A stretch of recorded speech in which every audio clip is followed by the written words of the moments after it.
कहते हैं कि जहां चाह होती है वहां पर राह भी होती है। हौसलों के आगे हर मुश्किल की हार होती है और ऐसे ही हौसले की जीत हुई है टोंक के पीपलू इलाके के मौलीपुरा के युवा बुद्धि प्रकाश की, जिन्होंने अपने साथियों के साथ वेस्ट मटेरियल से वाटर रिटेंशन तकनीक इजाद की है। इसे सूखी और बंजर ज़मीन में प्रयोग करने पर मृदा में लंबे समय तक नमी बनी रहती है और फसल सूखती नहीं है। अब पानी की कमी से जूझते राजस्थान के किसान जैविक कचरे से अपने बंजर खेतों को लंबे वक्त तक नम बनाए रख सकेंगे और फसल को सूखने से ज़्यादा वक्त तक बचा सकेंगे और इसे कम पानी में ज़्यादा पैदावार भी मिलेगी। किसान अब कम पानी और कम खाद में ऑर्गेनिक खेती कर सकते हैं और उनकी इस तकनीक ने जापान तक धूम मचा दी है। 4 साल से इस पर काम कर रहे बुद्धि प्रकाश को किसान कल्याण मंत्रालय से 23 लाख रुपए की वित्तीय सहायता मिली है। इससे वो स्टार्टअप की शुरुआत कर रहे हैं, जिससे वो पिछले 1 साल से जापान सरकार के साथ मिलकर काम कर रहे हैं।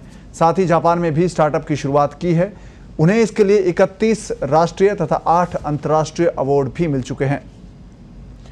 वे अगले 1 साल तक राष्ट्रीय कृषि विपणन संस्थान जयपुर के साथ काम करेंगे और ये रिटेंशन जैविक कचरे से बना है, जिसमें फलों के छिलके होते हैं जिन्हें जूस बनाने वाले कारखाने अक्सर फेंक देते हैं और ये पाउडर बाजार में मिलने वाली किसी भी पॉलीमर से बहुत सस्ता होता है।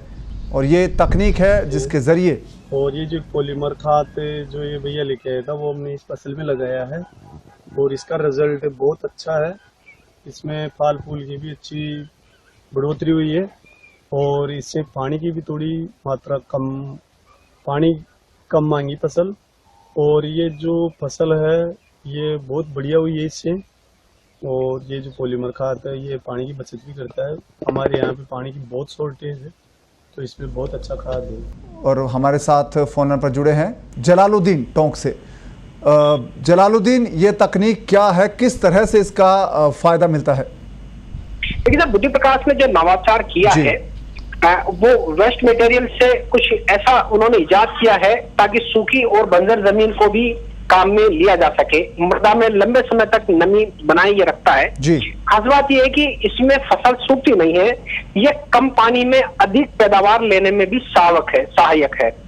बुद्धि प्रकाश का दावा है कि यह आविष्कार पूरी तरह से जैविक कचरे यानी बायो वेस्ट से बनाया गया है। इसमें फलों के छिलके, जूस, छोटे कारखाने अक्सर से फेंक दिए जाने वाला कचरा, जैविक कचरा इन और पाउडर, इन सबको मिलाकर उन्होंने एक ऐसा प्रोडक्ट तैयार किया है जो प्रोडक्ट खेत में या बंजर जमीन पर जब उसका छिड़काव किया जाए तो वहां उसका जो उर्वरक जो कम था वो बढ़ने लगता है, मतलब उपजाऊपन उसका आने लगता है। और इसके साथ साथ ही उसमें नमी भी हो जाती है ताकि पानी यानी कि जब फसल हो तो सिंचाई में फायदा हो, सिंचाई में पानी की ज्यादा जरूरत ना पड़े। इसको लेकर भी उन्होंने एक ऐसा ये वेस्ट तैयार किया है ताकि किसानों को फायदा मिल सके। जी, ये जो तकनीक है जलालुद्दीन, टोंक जिले के लिहाज से बहुत महत्वपूर्ण है क्योंकि वहाँ पर सिंचाई पानी की अक्सर कमी रहती है।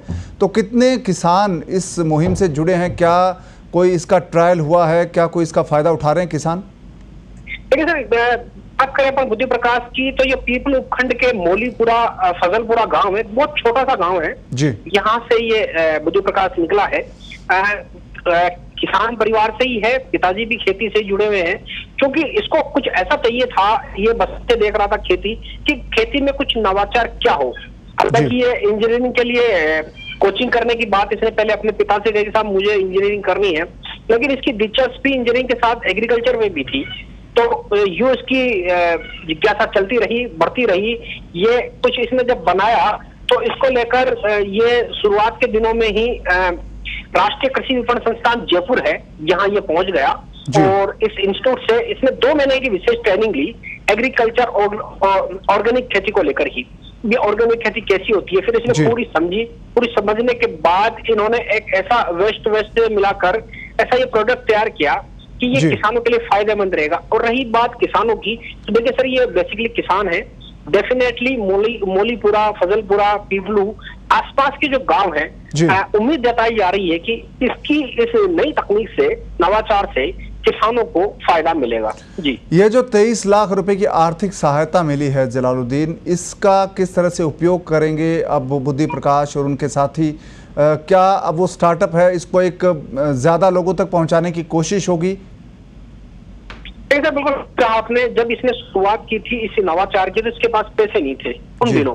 तो इनके जो पिता है उन्होंने, राम गोपाल गुर्जर है, इन्होंने बाकायदा ब्याज पर पैसे लिए ताकि ये नवाचार कर सके। मतलब कर्ज लिया, कर्ज लेने के बाद हालांकि अब वो कर्ज तो उतर गया, लेकिन अब इसके सामने जो पहले जो आर्थिक स्थिति टूटी हुई थी वो किसान कल्याण मंत्रालय की ओर से दिए गए 23 लाख रुपए से कुछ सहायता इसको मिली है। और उम्मीद है कि ये 23 लाख रुपए की सहायता से, जहां इसका दावा है, बुद्धि प्रकाश कहता भी है कि ये जो 23 लाख रुपए मुझे मिले हैं, मैं इसी नवाचार इनोवेशन पर ही मुझे इसको आगे बढ़ाने हैं ताकि मुझे किसी से पैसा लेना जरूरत ना पड़े। और ये इस 23 लाख से वो और भी नवाचार करेंगे। आसपास के जो मौलीपुरा और फजलपुरा के जो गांव हैं, हर के क्षेत्रों में इसका और नवाचार करेंगे। इस राशि से, मतलब इसी राशि को वो इधर खेती में ही डेवलप करना चाह रहे हैं। जलालुद्दीन, ये जो तकनीक है जिसके ज़रिए खेतों में नमी ज़्यादा वक्त तक बनाए रखने की बात कहते हैं, मिट्टी में नमी ज़्यादा देर तक रहती है, इसको जो किसान अपना रहे हैं या टोंक जिले के जो किसान हैं उनकी क्या प्रतिक्रिया है? क्या वो इस तकनीक को अपनाना चाहते हैं, इस मुहिम के साथ जुड़ना चाहते हैं? देखिए सर, बहुत अच्छी बात कही आपने। टोंक जिला यूं की बिसलपुर बांध से जुड़ा हुआ है, लेकिन खास बात बता दूं सर, पीपलू उपखंड जो है ये अभी भी बिसलपुर बांध से जुड़ा हुआ नहीं है। यानी कि यहाँ सिंचाई की बात की जाए तो पूरी तरह से पीपलू उपखंड या टोंक जिले का मालपुरा हो, निवाई हो या फिर पीपलू हो, 3 ब्लॉक बिसलपुर बांध से सिंचाई के लिए बिल्कुल भी यूज नहीं करते हैं। तो पूरी तरह इन उपखंडों के गांव बारिश पर ही डिपेंडेंट है, यानी कि तालाब, बांध या कुओं पर ही डिपेंडेंट है। जी, धन्यवाद जलालुद्दीन इस तमाम जानकारी के लिए। तो हमारे साथ अब जुड़े हैं बुद्धि प्रकाश, जिन्होंने ये तकनीक इजाद की है। बुद्धि प्रकाश जी, आपका स्वागत है पत्रिका टीवी में। नमस्ते सर। ये जो तकनीक आपकी है, इसको अब राष्ट्रीय स्तर पर पहचान मिली है, तो क्या कहेंगे आप? आपका सफ़र बहुत छोटे से गांव से शुरू हुआ और अब केंद्रीय स्तर पर एक केंद्रीय मंत्रालय ने इसको पहचाना है, तो राष्ट्रीय स्तर पर आपको पहचान मिली, क्या कहेंगे इस पर आप? सर, हमने ये जो प्रोजेक्ट है वो 4 साल पहले से इनोवेशन स्टार्ट कर दिया था और कंटिन्यू हम कॉलेज टाइम में भी, जब कॉलेज खत्म होती थी तो उसके बाद में हम काम करते थे। इसके बाद में तो पहले तो हम छोटे मोटे जो कंपटीशंस होते थे, जो कॉलेज लेवल के हो गए, जो स्टेट फेस्ट हो गया, तो वहाँ इनोवेशन से रिलेटेड जो भी कंपटीशन होते हैं हम पार्टिसिपेट करते थे इसमें। तो हमें कुछ अचीवमेंट मिल रहे थे उस टाइम और कई बार मिला भी नहीं, खाली आता है। और उस टाइम जब पैसे की जरूरत थी तो हम ट्यूशन पढ़ा के हम कलेक्ट कर देते हैं और इवेंट में पार्टिसिपेट करने बाहर जाया करते, जैसे IIT दिल्ली हो गए, बम्बई हो गई, ये इवेंट ऑर्गेनाइज करवाती रहती थी और भी अलग यूनिवर्सिटीज, वहां पर हम जाते थे। आफ्टर इट जब हम स्टेट पे और कॉलेज कंपटीशन पार्ट कर रहे थे तो कुछ स्टार्टअप्स के इवेंट्स भी आए, हम उनमें भी कंपटीशन में पार्टिसिपेट किया कई बार। तो हमें लगा कि हम क्या आगे कर पाएंगे कुछ, बट हम कुछ करते रहे कुछ ना कुछ। उसके बाद में फिर हमें 2018 में गांधीयन यंग इनोवेशन अवार्ड मिल चुका था तो उसके बाद में फिर हमारा मोटिवेशन बढ़ा और हम कंटिन्यू पार्टिसिपेट कर रहे थे कि हमारा जो प्रोडक्ट है कहीं इनवैलिड नहीं हो जाए, क्योंकि जब तक हम कंपटीशन नहीं जाएंगे तो हमें पता नहीं चलेगा कि हमारा प्रोडक्ट कितना वैलिड है कितना नहीं है। तो 2019 तक हमको कुल 31 हमें नेशनल अवार्ड मिल चुके थे और 8 इंटरनेशनल अवार्ड मिले। फिर उसके बाद में जो इंटरनेशनल जो कंपटीशन होते हैं, जो एक्सीलरेटर प्रोग्राम्स होते हैं, जो गवर्नमेंट ऑफ जापान ने भी हमें सराहा और उन्होंने तुरंत हमें उसी टाइम, मतलब 1 महीने के अंदर सारी प्रोसेसिंग कंप्लीट करके जापान बुला लिया था। तो हमारी टीम में से 2 जो टीम मेंबर है वो वहां पर जापान गए और 1 साल मार्च 2020 में उन्होंने एक प्रोजेक्ट कंप्लीट कर लिया और फिर जापान गवर्नमेंट ने कहा कि ये इनोवेशन हमें यहाँ पर स्टार्ट करना है। तो हमारे जो R&D कंपनी है वो हमने जापान में स्टार्ट कर दिया।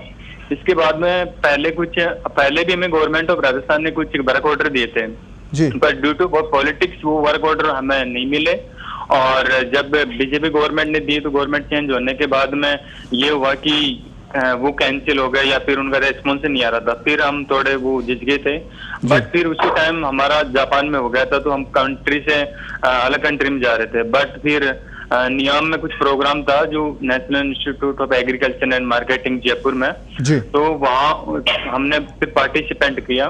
पार्टिसिपेंट करने के बाद में उन्होंने हमें 2 महीने की इंक्यूबेशन ट्रेनिंग मिली। ट्रेनिंग के दौरान हमें डीपीआर बनाना, बैलेंस शीट बनाना, कैसे अपना स्टार्टअप स्टार्ट करते हैं वो सारी प्रोसेसिंग बताना, ये सब कुछ हमारा नियाम में चल रहा था। और नियाम के तहत ही हमारा ये कुछ जो इनोवेशन फंड है, ग्रांट है, वो मिल रही है अभी।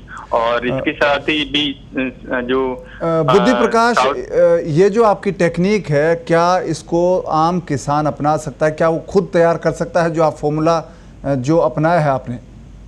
नहीं, अभी तक हम फार्मर को दे नहीं रहे, हमारा इसे पेटेंट हो चुका है। बट अगर ज्यादा यूजफुल रहा तो हम फार्मर के लिए वैलिड कर देंगे। बट बिफोर इट हम सारी इसकी जो प्रोसेसिंग होती है वैलिडेशन की, उससे गुजरना चाहते हैं। क्योंकि हम अगर डायरेक्ट फार्मर्स को देते हैं तो पता नहीं फार्मर्स कैसे इसको यूज करे या फिर वो नेगेटिव तरीके से इसको बना ले, तो उसको सोयल खराब हो जाए, उसका खेत खराब हो जाए। इससे पहले हम सारे वैलिडेशन इंटरनेशनल लेवल पे करना चाहते हैं। तो पहले इनिशियली तो हम ही करना चाहते हैं। अगर ये प्रॉफिट होता है तो इन फ्यूचर हम फार्मर्स के लिए पेटेंट भी तोड़ सकते हैं। जी, बुद्धि प्रकाश, उम्मीद करते हैं कि आपका यह जो प्रोजेक्ट है बहुत कामयाब रहे, किसानों के लिए बहुत फायदेमंद रहे और आपको भविष्य के लिए बहुत शुभकामनाएं। और इस वक्त आप हमारे साथ जुड़े, इसके लिए आपका बहुत बहुत धन्यवाद।